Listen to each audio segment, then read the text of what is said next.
భారత్, పాకిస్తాన్ జట్ల మధ్య ఛాంపియన్స్ ట్రోఫీలో భాగంగా జరిగిన ఆదివారం నాటి మ్యాచ్లో భారత జట్టు 6 వికెట్ల తేడాతో గెలుపొంది ఇక సెమీఫైనల్లోకి చక్కగా అడుగుపెట్టింది. అయితే నిజానికి ఈ ఛాంపియన్స్ ట్రోఫీకి ముందు విరాట్ కోహ్లీ, రోహిత్ శర్మ భారత జట్టు పైన చాలా రకాల ట్రోలింగ్ అయితే జరిగింది. భారత జట్టు దుబాయ్ పిచ్చెస్ మీద ఆడలేదని ఒకళ్ళు అంటుంటే, మరికొంతమంది విరాట్ కోహ్లీ, రోహిత్ శర్మకు ఫామ్ లేదు, రిటైర్ అయిపోవాలి అంటూ రకరకాల వ్యాఖ్యలతో ట్రోలింగ్ చేశారు. దానిలో మన భారత జట్టు మాజీ దిగ్గజాలు కూడా లేకపోలేదు.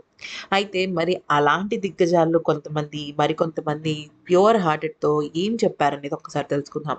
అయితే యువరాజ్ సింగ్ వ్యాఖ్యానిస్తూ ఏమన్నాడంటే, గతంలో రోహిత్ శర్మ, విరాట్ కోహ్లీ ఇద్దరూ కూడా ఫామ్ లేమితో ఇబ్బంది పడ్డారు. కానీ ప్రతి ఆటగాడికి ఇది సహజం అనే విషయాన్ని తన ఫ్యాన్సే అంగీకరించారు.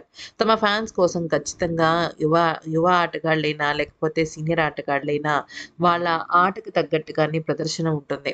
అయితే ఇక పాకిస్తాన్‌తో భారత్ జట్టు గెలిచిన మ్యాచ్ నిజంగా అద్భుతమనే చెప్పాలి.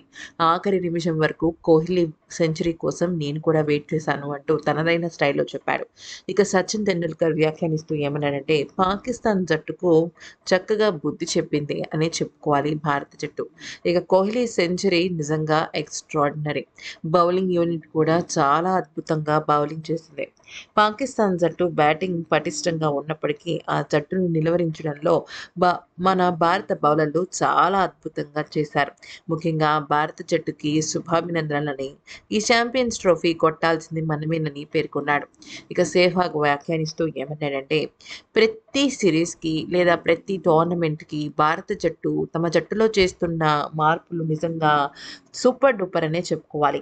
టీ20కి సెలెక్ట్ చేసిన ఆటగాళ్ళని కొంతమందిని మాత్రమే వన్‌డేలకు సెలెక్ట్ చేసి అన్ని ఫార్మాట్‌లో కొంతమంది ఆటగాళ్ళని నిష్ణాతులను చేయడానికి కోసమే ఈ ప్రయోగం అన్న విషయం నాకు అర్థమైంది.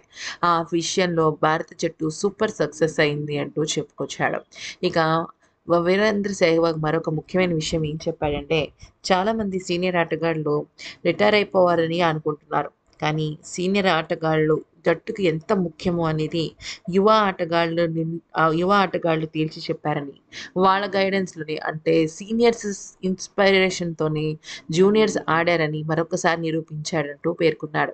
ఇక గవాస్కర్ ఒకప్పుడు రోహిత్‌ని, విరాట్‌ని రిటైర్ అయిపోమని, ఇక ఆడాల్సిన అవసరం లేదన్న వాడే ఇప్పుడు వాళ్ళిద్దరి ఆట మెరుగుపడిందని, ఇంతకన్నా భారత జట్టుకి కావాల్సింది మరొకటి ఉండదు అంటూ పేర్కొన్నాడు. ఏదేమైనప్పటికీ కూడా ఛాంపియన్స్ ట్రోఫీలో పాకిస్తాన్ పైన భారత్ గెలిచినందుకే ఇన్ని గొప్ప గొప్ప ప్రశంసలు అందుకుంటున్నాము అంటే ఖచ్చితంగా ఛాంపియన్స్ ట్రోఫీ మన భారత జట్టే గెలవాలని మనస్ఫూర్తిగా ఆకాంక్షిద్దాం.